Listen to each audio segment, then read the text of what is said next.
their final takeover, they first removed banking regulations like the Glass-Steagall Act in the late 1990s. This allowed their front companies to issue unlimited credit to the world and to set up colossal Ponzi schemes, the likes of which the world had never seen. The scams were advertised by the controlled corporate media as completely legitimate. Because of the fantastic returns, private investors, corporations, state and local governments invested heavily. They had taken the bait, hook, line, and sinker. To destroy confidence, in late 2007, the bankers themselves began to badmouth the scams they had created. Next, the central bankers cut off the tsunami of fiat money that they had been using to pump up the bubble. When Congress and the public refused to write the finance oligarchs a blank check, the bankers began to engage in financial terrorism. They said that the world would go into another Great Depression unless their demands were met, further destroying confidence. The stock market instantly had its biggest one-day loss in history, but even that wasn't enough to force Congress to capitulate to the offshore banks. Senator Inhofe of Oklahoma and Congressman Brad Sherman of California, amongst others, told the world that the entire Congress had been threatened with martial law by the White House and the Treasury Department if they didn't pass the so-called banker bailout bill. The only way they can pass this bill is by creating and sustaining a panic atmosphere. That atmosphere is not justified. Many of us were told in private conversations that if we voted against this bill on Monday, that the sky would fall, the market would drop 2,000 or 3,000 points the first day, another couple thousand the second day, and a few members were even told that there would be martial law in America if we voted no. That's what I call fear-mongering. Unjustified. The final version of the bill was kept secret from the Congress until minutes before the vote on October 3, 2008. The Federal Reserve had promised total transparency, that every dime would be accounted for. To Democrats and Republicans who've opposed this plan, I say, step up to the plate. Let's do what's right for the country at this time, because the time to act is now, to prevent the possibility of a crisis turning into a catastrophe. After its passage, the public learned with horror that the bill was really a financial coup d'etat by Wall Street.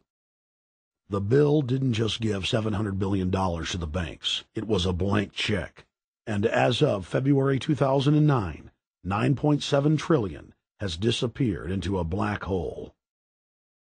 Within 24 hours of its passage, Secretary of Treasury Henry Paulson said they were no longer going to use the money to unfreeze the mortgage market by buying bad debt. We went to Congress. Illiquid assets look like the way to go.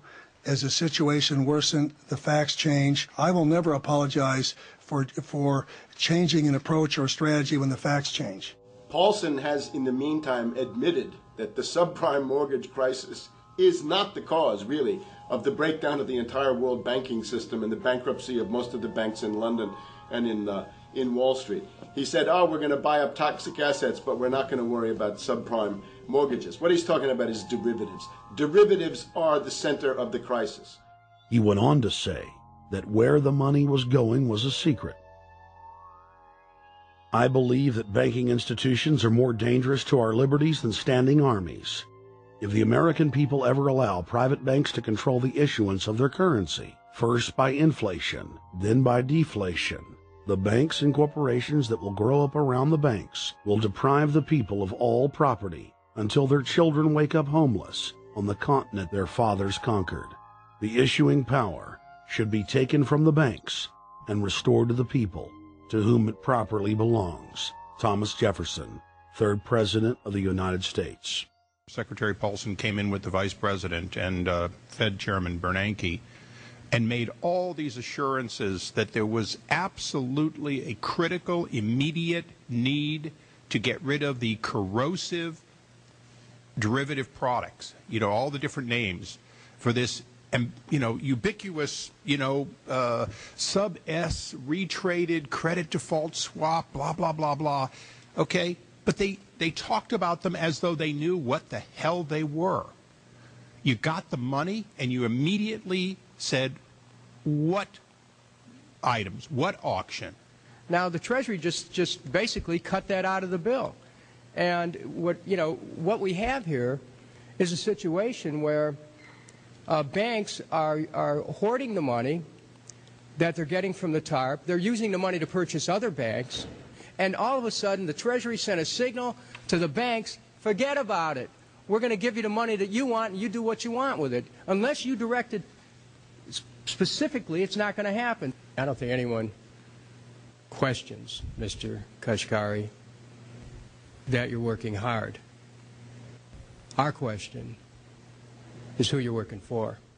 Throughout its passage, President Bush and Senator Obama worked in tandem to get Congress to pass the bill without even having time to read it, despite the fact that in major polls, 98% of the American people were against the bill. The leadership in both parties were for it. And I really want to commend Barack Obama, because as we were involved in the this and that and different provisions of the bill to persuade people, he really gave them confidence that this was the right decision for the American people, even though it wasn't, in our view, a great bill for them to vote on. I want to take a particular moment to also thank an individual who's not here, and that is Barack Obama, who made numerous calls not only to all of us, but to members of our caucus, and helped us gather the votes on the Democratic side to pass this legislation.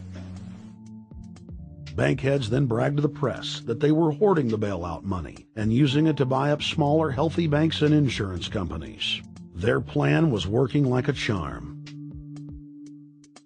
Next, the central bankers loaned the federal government back $787 billion of our own money at interest for President Obama's so-called stimulus package. And just like the banker bailout, Congress was given less than an hour to read the 1,070-page-plus stimulus bill.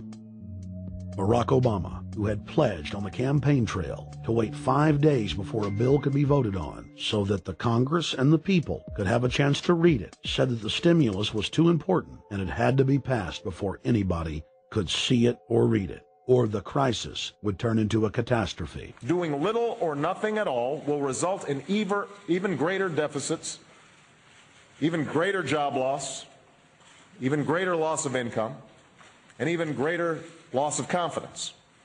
Those are deficits that could turn a crisis into a catastrophe, and I refuse to let that happen.